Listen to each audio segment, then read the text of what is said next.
जमींदार की बेटी, बेटियां किसी से कम नहीं। कहानी एक ऐसी माँ की जिसके सपने और लालच इतने बड़े थे कि उसने उसे पूरा करने के लिए अपनी सगी बेटी को भी नहीं बख्शा। अरे मेरी प्यारी बिटिया रानी, सारा दिन इतने डिजाइनर कपड़े सिलती है। ये तो हाई क्लास के लोग पहनते हैं ना बेटा। हाँ माँ, तभी तो इनके सिलने के लिए मुझे इतने अच्छे पैसे मिलते हैं। देखो माँ, अगले महीने घर में रंगीन बड़ा टीवी लगवा दूंगी। हाँ।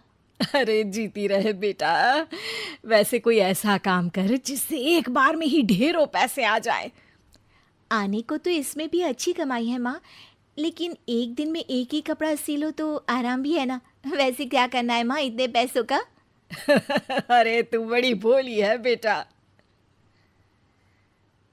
अरे ओ रायना के पापा, देखो तो, रायना के लिए मैंने एक लड़का देखा है।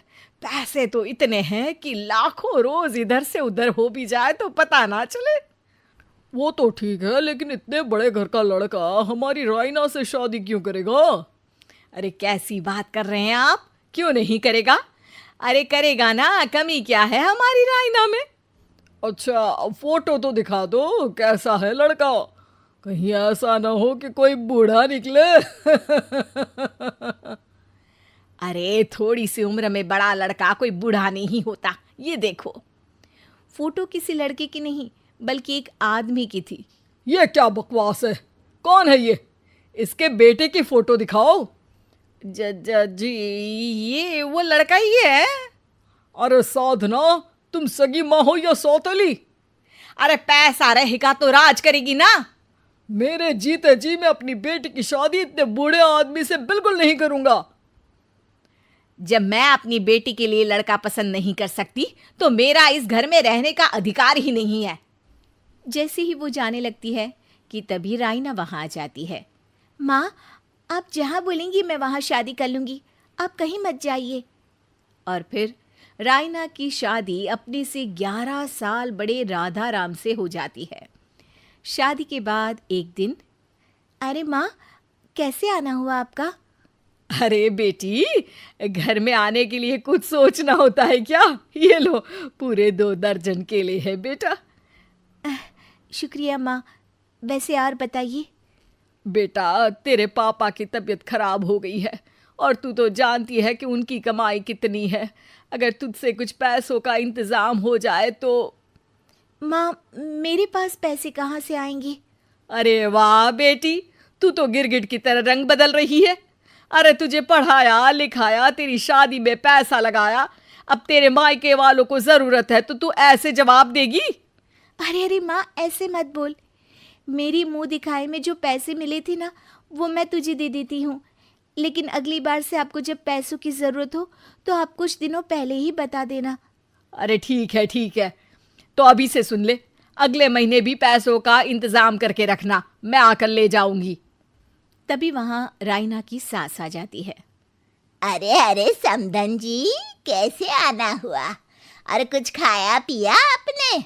अब जी वो केले लाई हूँ पूरे 2 दर्जन। अब बेटी के ससुराल आना था तो खाली हाथ थोड़ी ना आती मैं। कोई बात नहीं बहन जी, आराम से बेटी से बात करिए, मैं और भी कुछ खाने को भिजवाती हूँ। सास के जाने के बाद साधना भी पैसे लेकर घर आ जाती है। अब दिन बीतते हैं। साधना हर महीने रायना के घर आती और पैसे लेकर चली जाती। लेकिन एक दिन अचानक रायना की सास का फोन साधना पर आता है। बहन जी, जैसे भी हो आप जल्दी से हमारे घर आ जाइए ना। हमारी बहू रायना को क्या हो गया है? न बोल रही है न हिल रही है। हैं? अरे मार तो नहीं डाला मेरी मासूम बेटी को? साफ साफ बोल देती हूँ, मेरी बेटी को कुछ भी हुआ होगा ना तो मैं तुम लोगों को कंगाल कर दूंगी, क्लेम कर दूंगी करोड़ों का। अरे क्या हुआ भाग्यवान, कहाँ से करोड़ों आ रहे हैं? अरे मार डाला हमारी बिटिया को उन लोगों ने। हैं? क्या बोल रही हो तुम? मैंने तो पहले ही बोला था कि लड़का ठीक नहीं है। दोनों रायना के घर पहुंचते हैं, जहां रायना का पति कहता है, अरे अरे आप डरिए नहीं, डॉक्टर ने कहा है कि वो अब खतरे से बाहर है। अरे पर वो खतरे में गई क्यों? अरे क्यों मेरी लड़की को मारने की कोशिश की गई? अरे वकील करूंगी बड़े से बड़ा और सबको सड़क पर ले आऊंगी। अरे सौम्या की माँ में इतनी हिम्मत है कि वो अपनी बेटी को पाल ले। रास्ते में ले आऊंगी तुम लोगों को। हाँ। अरे माता जी, लेकिन डॉक्टर की बात तो सुन लीजिए। नहीं नहीं, मुझे किसी की बात नहीं सुननी मेरी बेटी। अरे सुन तो लो भाग्यवान कि क्या बोलना चाह रहा है तुम्हारा दामाद। जी दामाद जी, बताइए क्या हुआ है हमारी बेटी को? अरे पता नहीं, सारी सारी रात किसके लिए कपड़े सिलती रहती है और वो कपड़े जाते कहाँ हैं। अरे हम तो इतने पैसे वाले हैं, हमें तो कोई ज़रूरत नहीं है इसके सिलाई के पैसों की। मैंने तो कहा भी कि बिटिया अगर इतनी इच्छा है तो दिन में एक ड्रेस सिल लो, लेकिन मानी नहीं। आप ही की बेटी है, पूछिए आप, पूरे होश में है अब। हाँ। ये कहकर सास वहाँ से चली जाती है। अब कमरे में सिर्फ बेटी, माँ और पिता थे। बेटा, मैं तो जीते जी मर जाता अगर तुझे कुछ हो जाता तो। क्या बात है बेटा, ये लोग अच्छे नहीं, तेरा पति ठीक नहीं है बेटा? अरे नहीं नहीं पापा, ये तो साक्षात भगवान का रूप है। मेरी सास तो मेरा पूरा ख्याल रखती है। ये लोग बहुत अच्छे हैं पापा। अरे तो फिर क्या जरूरत पड़ गई मरने की? माँ, पता ही नहीं चला, सारी सारी रात काम करती रहती। आपको पैसे भी तो देने थे, लेकिन ये नहीं पता था कि सेहत खराब हो जाएगी। अरे पैसे देने थे तो सास से या पति से लेकर दे देती। नहीं नहीं माँ, ये मेरे सम्मान के खिलाफ था। आप लोगों ने मुझे इस लायक बनाया है कि मैं आप लोगों की मदद अपने पैसों से करूं। पिता को साधना पर बहुत गुस्सा आता है, लेकिन साधना की आंखों में आंसू होते हैं। मुझे माफ कर दे बेटा, मैंने कभी नहीं सोचा था कि तू इतनी स्वाभिमानी निकलेगी। बेटा, मैंने अपने लालच में तेरा जीवन बर्बाद कर दिया, मुझे माफ कर दे बेटा। घर जमाई। विकी को हमेशा किस्मत ने उसकी मेहनत से ज्यादा दिया।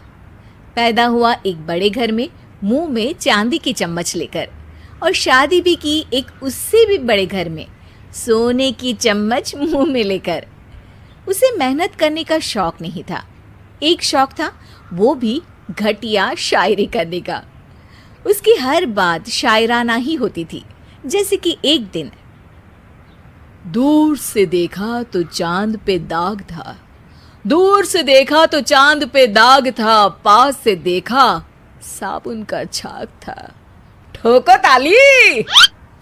अरे ऐसी शायरी करोगे तो ताली तो पता नहीं, कोई तुमको ही ठोक देगा। शायरी वो बिल्ली है जो किसी का भी रास्ता रोक दे, और क्या मैं किल हूं जो कोई मुझे ठोक दे। मुझे तो आपसे बात ही नहीं करनी। मैं निकला था गाड़ी लेके, लेकिन दौड़ के जा रहा हूँ। मेरी शायरी कोई नहीं सुनता, मैं घर छोड़ के जा रहा हूँ। धीरे बोलिए जी, मम्मी पापा को पता चल जाएगा तो तुमको सच में तुम्हारे मायके भेज देंगे। सस्ते साबुन से मेरी कॉलर चमकी नहीं, सच में चला जाऊंगा, मेरी बात कोई धमकी नहीं। अगर शायरी ही सुनानी है तो सुनाओ, लेकिन कोई काम धंधा भी तो करो। मेरे पिताजी के पास बहुत पैसा है, तो घर जमाई बन के खा रहे हो, और कल जा रहे हो ना अपने मायके, तो आज ही चले जाओ मेरी बला से। हमें तो अपनों ने लूटा, गैरों में कहाँ दम था हमें। अरे चुप हो जाओ, तुमको मिर्जा गालिब की कसम। अरे जाना है तो जाओ, लेकिन पहले मेरे मम्मी पापा से मिलकर जाओ, वरना वो क्या सोचेंगे। लेकिन विकी अकेले ही अपनी कार लेकर अपने मायके यानी कि अपने खुद के घर पहुंच जाता है। अरे बेटा, तू अचानक, बहू कैसी है? अरे माँ, बहू तो बिल्कुल बदल गई है, मुर्गी हाथ से निकल गई है। अरे क्या हुआ बेटा? उसकी आती नहीं है, मेरी जाती नहीं है। मैं करता हूँ शायरी, उसे भाती नहीं है। मेरे पास उसका फोन आया था बेटा, सही कह रही है वो। तुमको काम करना चाहिए, तभी तो इज्जत मिलेगी। घर जमाई बन के सास ससुर के पैसों पर कब तक ऐश उड़ाते रहोगे? मेरी जिंदगी में हर तरफ से उंगली हो रही है, फोन पर मेरी चुगली हो रही है। अरे चुगली नहीं कर रही थी बहू, वो तेरा भला चाहती है बेटा। सूखे हुए कपड़े को भी गीला कह रहे हैं लोग, चुगली करने को मेरा भला कह रहे हैं लोग। ठोको ताली। ये सुन के माँ अपने हाथ से अपना सर पीट लेती है। अरे माँ, ताली की जगह माथा क्यों ठोक रही हो? बेटा तू ना आराम कर, तेरे पिताजी भी आने वाले हैं, खाना लगा देती हूँ। विकी अपने घर भी दिन भर टीवी देखता है, तरह तरह का खाना खाता है, दोपहर तक सोता है, चाय पीता है, वीडियो गेम खेलता है, बस काम करने नहीं जाता। घर में नौकर चाकर है तो बिस्तर से हिलने तक की जरूरत नहीं पड़ती। कई बार तो विकी अपने नौकरों को बिठाकर शायरी सुनाता रहता। कब जाओगे बेटा? अरे कैसी बात कर रहे हैं डैडी, क्या आप मेरे फादर नहीं? आप मुझे भगाना चाहते हैं क्या? ये मेरा घर नहीं। अरे नहीं बेटा, तुम्हारा ही घर है। हम तो चाहते थे कि तुम यहीं रहो और मेरा काम आगे बढ़ाओ, लेकिन तुम ही चले गए घर जमाई बनने। अरे मेहनत तो गधे भी करते हैं, मैं अच्छी किस्मत लेके पैदा हुआ हूँ, मैं घर जमाई हूँ, ससुराल का फूल गेंदा हुआ हूँ। ठोको ताली। पिताजी और माँ सच में ताली बजा देते हैं। ऐसा पहली बार होता है जब विकी की शायरी पर किसी ने ताली बजाई हो। अरे आप लोग सच में ताली बजा रहे हैं? हाँ हाँ बेटा, तुम्हारे ससुर का फोन आया था, बोला जब तक घर जमाई जी कोई काम ना करने लगे हमारे यहाँ मत भेजना। अब तू तो काम करने से रहा और तुझे रहना भी है हमारे घर में ही, करेगा भी शायरी ही, और बार बार ठोको ताली बोलेगा तो आदत डाल ही लेते हैं ताली ठोकने की। विकी उसी वक्त खड़ा होता है और बहुत गुस्से में सीधे ससुराल के लिए निकल जाता है। फिर से आ गए? लेकिन सुमन को देखते ही विकी पिघल जाता है। अब सुमन, आई एम सॉरी, आज से ना मैं सिर्फ शायरी ही नहीं बल्कि काम भी करूँगा। तुम अपने ऑफिस में बात कर लेना, कोई भी मेहनत का काम कर लूँगा। मैं घर जमाई बन के रहूँगा, लेकिन काम करूँगा और इज्जत से रहूँगा।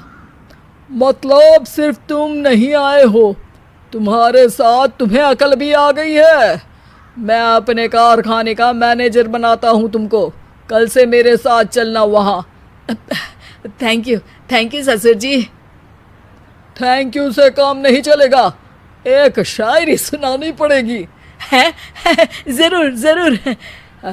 ससुर के पास पैसा होते भी मेहनत जिसको भाई है, वही सच्चा दामाद है, वही अच्छा घर जमाई है। ठोको ताली। सब विकी की शायरी पर ताली ठोक देते हैं। शिक्षा: जब किस्मत आपको बहुत सारा दे दे तो उसकी कद्र करनी चाहिए और मेहनत करना कभी नहीं भूलना चाहिए।